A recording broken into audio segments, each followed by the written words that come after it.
Maka di pesantren-pesantren NU senantiasa bagaimana anak-anak kita dididik untuk menjadi generasi penerus yang baik, yang berakhlak mulia.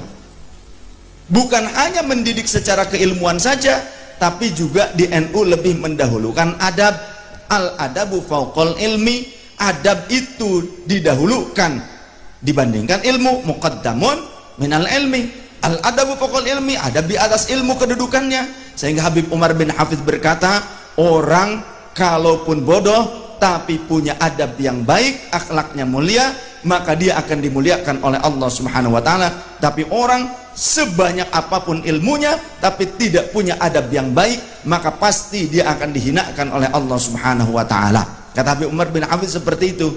Maka jangan sampai kita, ini banyak kejadiannya, termasuk di As-Saqofah. Ada orang-orang Wahabi, orang tuanya Wahabi, tapi nitipkan anaknya di pesantren As-Saqofah, Romo Yai Said Akil Sirot di Jakarta. Ketika ditengok anaknya lagi baca kitab kuning, lagi ngaji kitab kuning, sebelumnya anaknya dididik di pendidikan Wahabi dengan hafalan Quran saja, sehingga tidak fokus lagi dengan hafalan Qurannya, tapi di As-Saqofah dididik untuk bisa baca kitab dengan baik.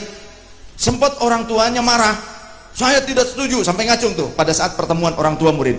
Kiai, saya tidak setuju anak saya dididik untuk baca kitab. Kenapa enggak hafalan Qurannya dilanjutkan? Maka Yai Said Akil Sirot berkata, si orang tua tersebut gini, kan anak saya mau jadi pilot, apa hubungannya antara pilot dengan kitab kuning?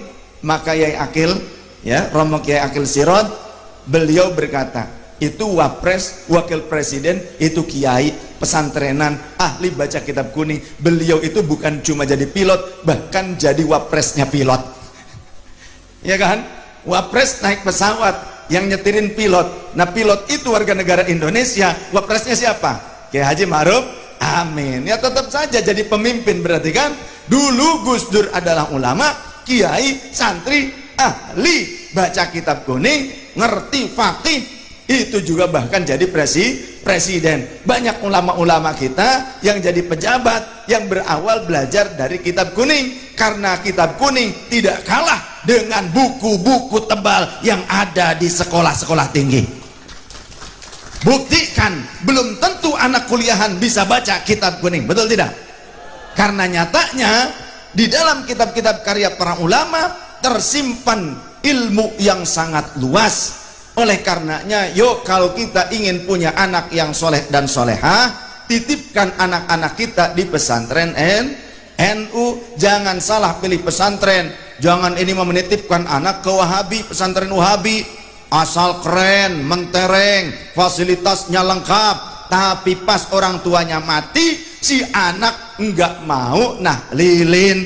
Pas orang tuanya meninggal sudah dikubur, si anak tidak mau ziarah kubur, menyatakan bid'ah lah, syirik lah.